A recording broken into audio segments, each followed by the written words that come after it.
حضرت خالد بن ولید ایپیسوڈ 19۔ اس غلام نے سینہ تان کر ہجوم کی طرف خراجۂ تحسین کی توقع پر دیکھا، لیکن ہجوم کچھ اور ہی قسم کا زور شور بلند کرنے لگا تھا۔ تماشائی کہتے تھے کہ یہ کوئی تماشا نہیں ہوا، یہ مسلمان اتنی سہل موت کے قابل نہیں، ہمیں کوئی تماشا دکھاؤ، قتل کر دو اس غلام کو جس نے ایک مسلمان پر اتنا رحم کیا ہے کہ اسے اتنی جلدی مار ڈالا ہے۔ ہند نے دمنگ آواز میں کہا۔ کئی آدمی تلواریں اور برچھیاں لہراتے اس غلام کی طرف دوڑے، لیکن بہت سے آدمی دوڑ کر ان آدمیوں اور غلام کے درمیان آ گئے۔ خبردار، پیچھے کھڑے رہو، ایک آدمی نے جو گھوڑے پر سوار تھا للکار کر کہا۔ عربی خون اتنا بزدل نہیں کہ دو آدمیوں کو باندھ کر مارنے کے لیے قریش کا پورا قبیلہ اکٹھا ہو گیا ہے۔ خدا کی قسم، ابو سفیان کی جگہ میں ہوتا تو ان دونوں آدمیوں کو آزاد کر دیتا۔ یہ ہمارا خون ہے اور یہ ہمارے مہمان ہیں، ہم ان سے میدان جنگ میں لڑیں گے۔ یہ ٹھیک کہتا ہے، ہجوم میں سے کئی آوازیں سنائی دیں۔ دشمن کو باندھ کر مارنا عرب کی روایت کے خلاف ہے۔ تماشائیوں کے ہجوم میں سے بے شمار آوازیں ایسی سنائی دے رہی تھیں جو کہتی تھیں کہ ہم تماشا دیکھیں گے، ہم دشمن کو اس طرح ماریں گے کہ وہ مر مر کے جیے۔ تھوڑی دیر بعد تماشائیوں کا ہجوم دو حصوں میں بٹ گیا۔ ایک گروہ خبیب رضی اللہ تعالیٰ عنہ کے قتل کے خلاف تھا، اسے وہ عرب کی روایتیں بہادری کے منافی سمجھتا تھا، اور دوسرا گروہ خبیب رضی اللہ تعالیٰ عنہ کو تڑپا تڑپا کر مارنے کے نعرے لگا رہا تھا۔ خالد نے جب اہل مکہ کو اور دور دور سے آتے ہوئے تماشائیوں کو اس طرح ایک دوسرے کے خلاف نعرے لگاتے دیکھا تو وہ دوڑتا ہوا ابو سفیان تک گیا۔ دیکھ لیا ابو سفیان، خالد نے کہا، دیکھ لیں یہاں میرے کتنے حامی ہیں، ایک مار دیا ہے، دوسرے کو چھوڑ دو ورنہ اہل قریش آپس میں ٹکرا جائیں گے۔ ہند نے خالد کو ابو سفیان کے پاس کھڑے دیکھا تو وہ سمجھ گئی کہ خالد بھی خبیب رضی اللہ تعالیٰ عنہ کی رہائی کا حامی ہے۔ ہند نے گھوڑے کو اینڑ لگائی اور ان دونوں کے پاس جا پہنچی۔ خالد، ہند نے سخت وفری ہوئی آواز میں کہا، میں جانتی ہوں تم کیا چاہتے ہو، کیا تم ابو سفیان کو اپنا سردار نہیں مانتے؟ اگر نہیں تو یہاں سے چلے جاؤ، میں نے جو سوچا ہے وہ ہو کر رہے گا۔ خالد، ابو سفیان نے کہا، اگر تم سمجھتے ہو کہ میرا حکم اور میرے ارادے صحیح نہیں تو بھی مجھے ان پر عمل کرنے دو۔ اگر میں نے اپنا حکم واپس لے لیا تو یہ میری کمزوری ہوگی، پھر لوگ میرے ہر حکم پر یہ توقع رکھیں گے کہ میں اپنا حکم واپس لے لوں۔ خالد کو آج مدینہ کے راستے میں یاد آ رہا تھا اور اسے افسوس ہو رہا تھا کہ اس نے ابو سفیان کا حکم مان لیا تھا۔ خالد کی خوبیوں میں سب سے بڑی خوبی نظم و نسق اور اپنے سردار کی اطاعت تھی۔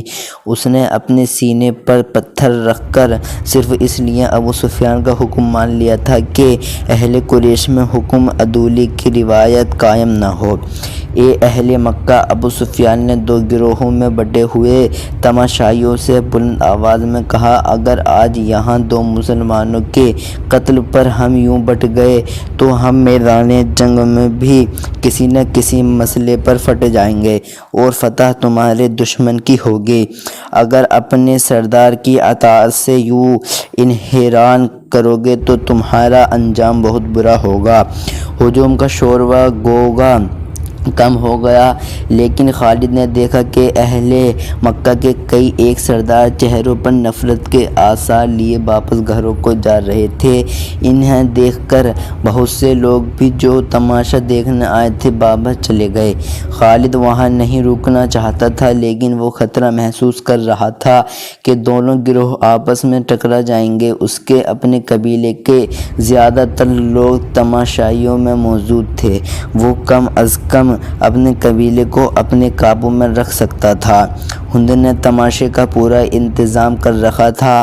اس کے اشارے پر 40 کمسن لڑکے جن کے ہاتھوں میں برچھیاں بھی دوڑے اور چیختے چلاتے ہوئے تماشائیوں میں سے نکلے اور خبیب رضی اللہ تعالیٰ عنہ کے ارد گرد ناچنے اور چیخنے چلانے لگے۔ دو چار لڑکے برچیاں تانے ہوئے خبیب رضی اللہ تعالیٰ عنہ تک جاتے اور برچیاں تول کر خبیب رضی اللہ تعالیٰ عنہ پر بار کرتے، لیکن خبیب رضی اللہ تعالیٰ عنہ کو غزت پہنچائے بغیر ہاتھ روک لیتے۔ خبیب رضی اللہ تعالیٰ عنہ بدکتے اور نعرے لگاتے، میرا خدا سچا ہے اور محمد صلی اللہ تعالیٰ علیہ وسلم خدا کے رسول ہیں۔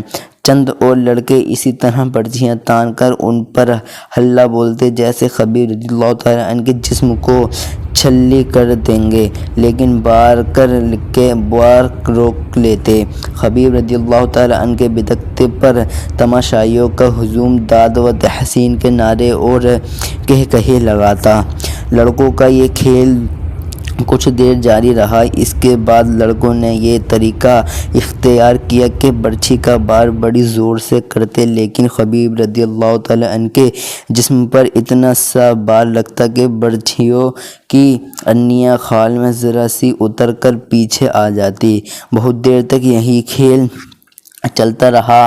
تماشائی داد و تحسین کے نعرے اور خبیب رضی اللہ تعالیٰ عنہ اللہ اکبر اور محمد صلی اللہ تعالیٰ علیہ وسلم کے نعرے بلند کرتے رہے۔ خبیب رضی اللہ تعالیٰ عنہ کے کپڑے خون میں لال ہو چکے تھے۔ ابو جہل کا بیٹا اکرمہ ہاتھ میں برچھی لیے ان لڑکوں کے پاس جا پہنچا اور انہیں ہدایت جاری کرنے لگا۔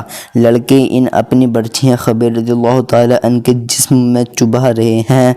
وہ گول دائرے میں چوبتے اور چاچتے۔ خبیب رضی اللہ تعالیٰ عنہ کے جسم کا کوئی بھی حصہ ایسا نہ رہا جہاں برچھی نہ چبھی ہو اور وہاں سے خون نہ ٹپک رہا ہو۔ ان کے رضی اللہ تعالیٰ عنہ چہرے پر بھی برچھیاں ماری گئیں۔ جب بہت دیر گزر گئی اور لڑکے ناچ کر اور برچھیاں چبو کر تھک گئے تو اکرمہ نے لڑکوں کو وہاں سے ہٹا دیا۔ خبیب رضی اللہ تعالیٰ عنہ خون میں نہائے ہوئے تھے اور ابھی زندہ تھے، ہر طرف دیکھ رہے تھے، ان کے نعروں میں کمی نہیں آئی تھی۔ اکرمہ ان کے سامنے کھڑا ہو گیا اور برچھی تان کر خبیب کے سینے میں اتنی زور سے ماری کہ فاصلہ کم ہونے کی وجہ سے برچھی خبیب رضی اللہ تعالیٰ عنہ کے جسم میں پار ہو گئی۔ خبیب رضی اللہ تعالیٰ عنہ شہید ہو گئے۔ ان کی لاشیں یہیں بندھی رہنے دو۔ ہند کی گرجدار آواز سنائی دی، اب کئی دن ان کی لاشوں کے گلنے سڑنے کا تماشا دیکھتے رہو۔